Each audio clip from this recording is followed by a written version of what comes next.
And multiple cases of bird flu have been detected in cats right here in Portland. Tonight, what the Oregon Department of Agriculture is reporting about those cases. First, live, local. The 10 o'clock news starts now on Fox 12 Oregon.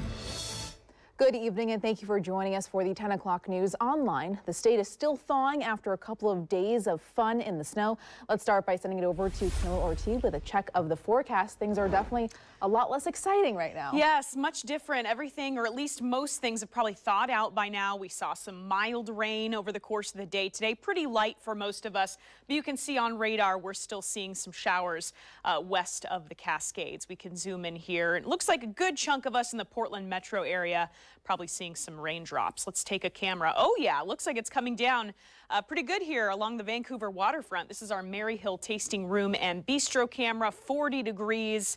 So just a wet evening out there expected. Here's another camera for you, our Rivermark Community Credit Union camera, where you can once again see that rain coming down if you look at the lights and the surface of Tillicum Crossing.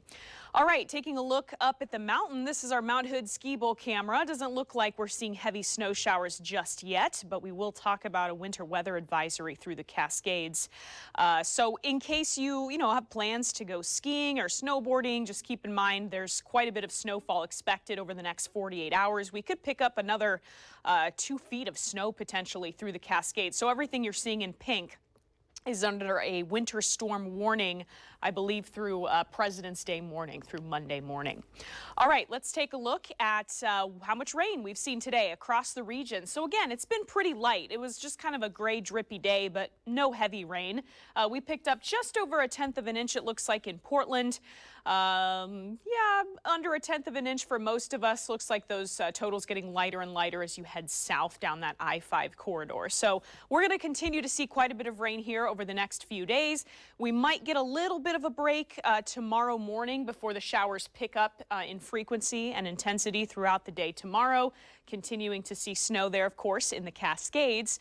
So a very wet Sunday evening, and as we head into Monday, staying quite wet. Looks like the showers will taper off a little bit Monday evening and then picking back up Tuesday at some point mid-morning. So could be starting with some cloud cover, but then, whoa, that's quite a bit of rainfall on the way Tuesday, and that will linger into Wednesday as well. So how much rainfall are we talking here? Our Euro model is thinking maybe a 1/2 inch to an inch, maybe 1.25 inches through the end of the day Monday. That takes you through the holiday weekend. And then maybe we pick up another 1/2 inch or more through Wednesday. So just very wet here. All right, Portland area forecast for tomorrow. Again, increasing rain throughout the day. High temperatures will be mild, 50 degrees for your high. If you're out along the coast, this is what your Sunday will look like. Increasing rainfall, temperatures in the upper 40s and low 50s. I-5 corridor will see increasing showers. High temperatures around 50 for most. Still some wintry mix for some areas of the gorge, especially east of the Cascades to start, but then things should be warming up throughout the day. Low 40s expected for your highs, and then maybe 3 to 6 inches of additional snowfall for the Mount Hood area. All right, so here's that 7-day forecast. Again, not too much dry time here the next 4 days. That gets you through Wednesday. Might snag a couple of dry days there Thursday and Friday, though, before the next wet system comes through. Amel? All right, Camilla, thank you. Longview police have arrested a suspected drug dealer in connection to the overdose death of a teenager in late January. On January 25th, officers with Longview PD responded to reports that a 15-year-old was unresponsive and potentially overdosed. Upon arrival, officers and medics found that the teenager had died. During the investigation, authorities identified 20-year-old Bailey Garcia as a suspect in the case. Garcia is suspected of dealing controlled substances to the teenager, leading to his overdose death. Last Thursday, detectives executed a search warrant at Garcia's home and they took him into custody. Garcia is currently facing charges of dealing a controlled substance to a minor and controlled substance homicide. A Southeast Portland game store is still reeling tonight after thousands of dollars worth of merchandise was stolen from back-to-back break-ins this week. Red Castle Games has been burglarized multiple times in the past, and the owner says the financial loss each time is a constant threat to their business. Fox 12's Michaela Armstrong has the story.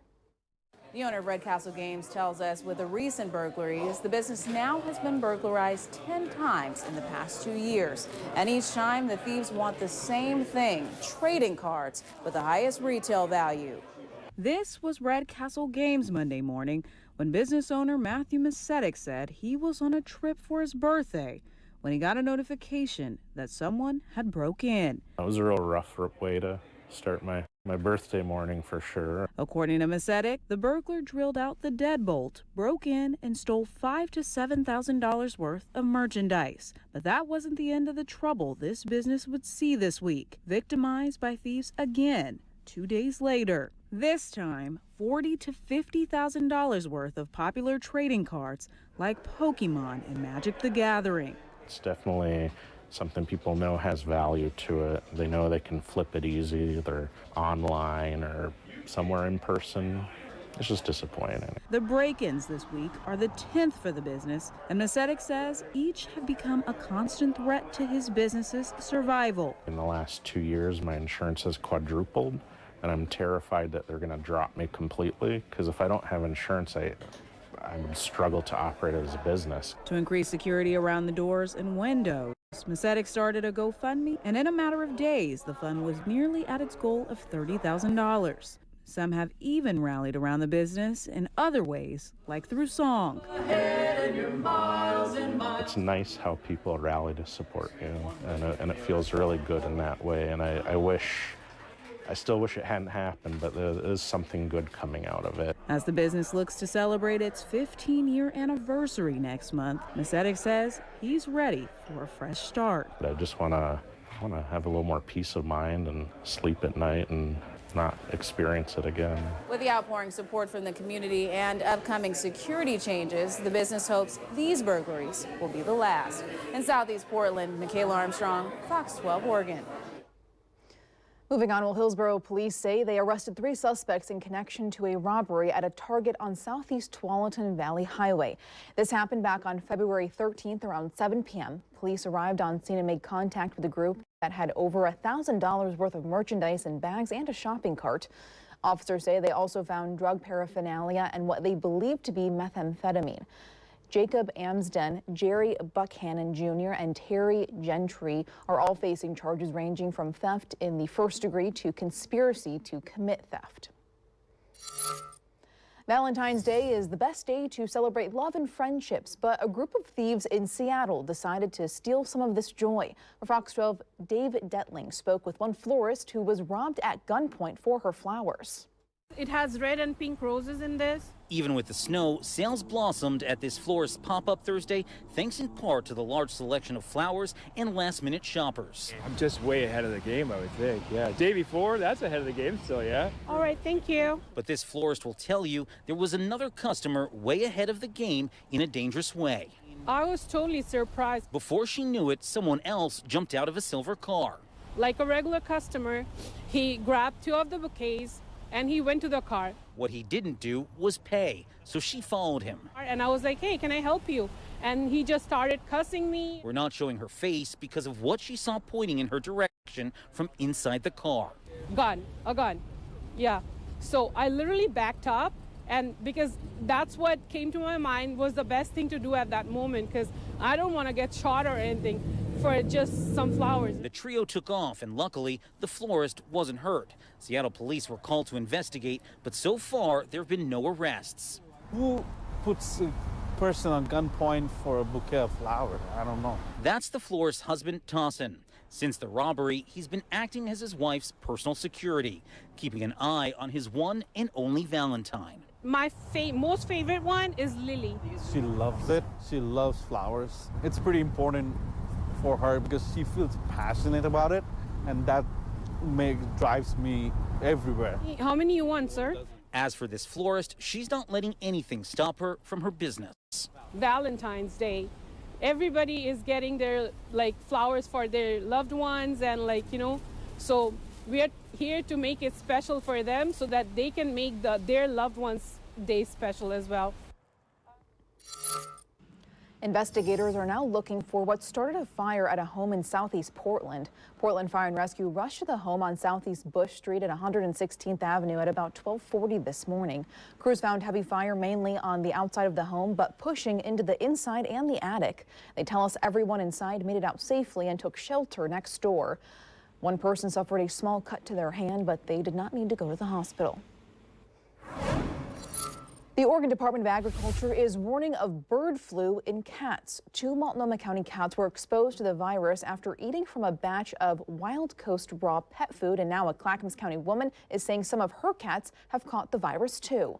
Fox 12's Leslie Dominique spoke with her about the 2 cats she lost in 1 week and the message she has for other pet owners. And we do want to warn you that some of the video may be disturbing to some. It's been horrible. Christine Knopp has seen her 11 cats as family. That's why when her Sphinx, named Gandalf the Pink, started to show symptoms of high fever, lack of eating, and unstable walking, Knopp took her on several visits to the vet. Until Monday, she just couldn't even walk into her litter box anymore. And by Tuesday morning, I had my home euthanasia person watching me cry, hold her. The 13-year-old cat, who Knopp refers to as a sweet old lady, was gone within seconds. And only hours later that Tuesday, Knopp made a return visit to the vet with 2 of her other cats who were also showing symptoms. That was when I got a call from the ODA that they looked like classic bird flu cases. And we tested those 2 girls and another one of my boy, and all 3 of them came back as positive. Knopp's cats were exposed to the avian flu after eating from a chicken formula by Olympia-based Wild Coast Raw. This week, the Oregon and Washington Departments of Agriculture sent out a warning to pet owners about this particular batch of Wild Coast Raw, confirming its link to the bird flu after 2 Multnomah County cats in different households ate from the same brand and contracted the virus. Due to the severity of the illness, the owners decided to euthanize the pets. You know, I have a freezer full of food that's probably contaminated. The ODA advises pet owners to not feed animals undercooked or raw meat and raw milk, prevent pets from eating birds or other wild animals, and consider changing clothing and shoes after interacting with animals and birds and before interacting with your own pets. It's an issue heavy on Knopp's heart, as another one of her cats who tested positive passed away on Valentine's Day. If I can, I want to warn other people about what are the signs and symptoms because of how fast this progresses. Reporting in Clackamas County, Leslie Dominique, Fox 12 Oregon. The affected batches are Wild Coast Raw boneless free-range chicken formula with lot numbers 22660 and 22664, and the best buy date is December 2025. Well, our area just wrapped up an intense weather system. Now millions of people in other parts of the country are under the threat of severe weather. All of this coming during a busy holiday weekend. For Fox 12, Jen Sullivan is tracking the storms. Roadways and homes saturated in mud in parts of Southern California after heavy rains triggered flooding, causing dangerous mudslides near areas scarred by January's deadly wildfires. We put the mud fence up. We tried to be prepared. Jill Forder and her husband were forced to evacuate Thursday due to the threat of mudslides. And when they returned, this is what they found. This is just coming up from underneath the house. In Malibu, this LA Fire Department car ended up in the ocean after being pushed off the road by runoff mud and rocks. The LAFD member was able to get out of his car to safety just in time with minor injuries. There was just really nowhere for that mud to go except over that K-rail, and came out with such force that it took that SUV. The storm system that brought flooding and even a tornado to California now shifting east, bringing severe weather to the deep south and snow and ice in the Midwest and Northeast. This video taken over rushing water inside a cave that attracts tourists in Bowling Green, Kentucky. Cars underwater in some areas. Kentucky under a state of emergency as heavy rain continues to fall. We could have flooded basements that affect people. These photos showing already flooded streets in Clarksville, Tennessee. One car underwater. The northwestern part of the state under a rare level 4 of 4 high risk for life-threatening flooding Saturday. Winter advisories stretching across the Northeast. Some airlines already warning passengers to expect delays. I'm Jen Sullivan reporting. Multiple sources say Trump administration officials fired more than 300 staffers at the agency tasked with managing the country's nuclear stockpile amidst mass layoffs that hit the federal government on Thursday. The terminations at the National Nuclear Security Administration were part of broader layoffs at the Energy Department. However, sources say the officials did not appear to know the agency oversaw the nation's nuclear weapons. A spokesperson for the Energy Department has disputed the number of employees who were fired, saying it was less than 50. Then on Friday, the acting NNSA administrator said they are rescinding the termination of probationary employees. But one source says they are not sure how many of the employees will be returning.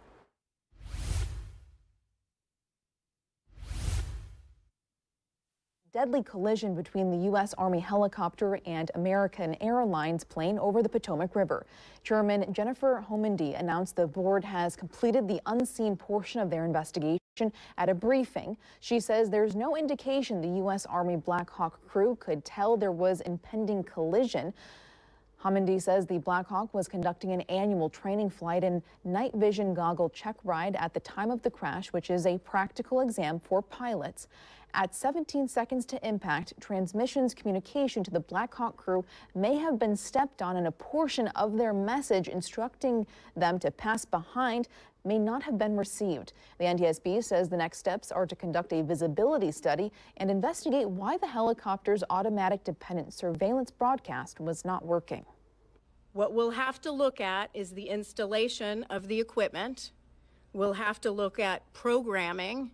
We'll have to look at whether there was some sort of equipment malfunction or if the ADSB was turned off. Were killed in the collision. Many were part of the U.S. and global figure skating community. It is the deadliest plane crash in over 2 decades. Closer to home, if you're still looking to enjoy a romantic occasion with your significant other, the Valentine's Wine Loop is happening this weekend in Tualatin Valley. This is the 13th year for the event, and more than a dozen wineries are taking part.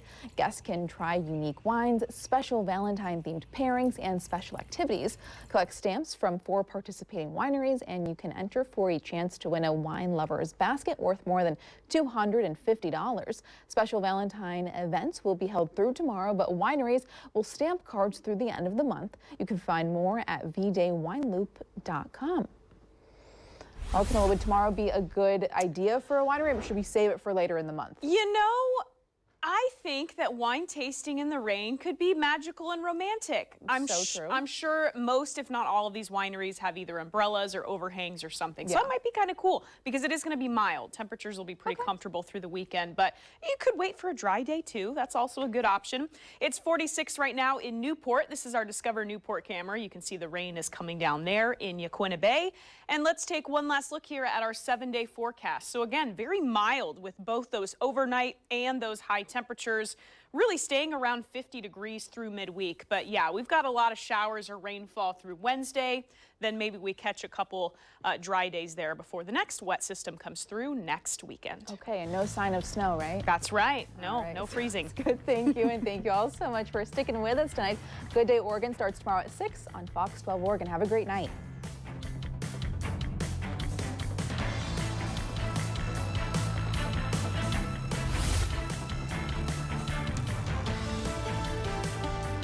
Thanks for watching Fox 12 Oregon News. Watch us live wherever you are on our website, our mobile, and our streaming news app. You can also watch us on Roku, Apple TV, and Fire TV.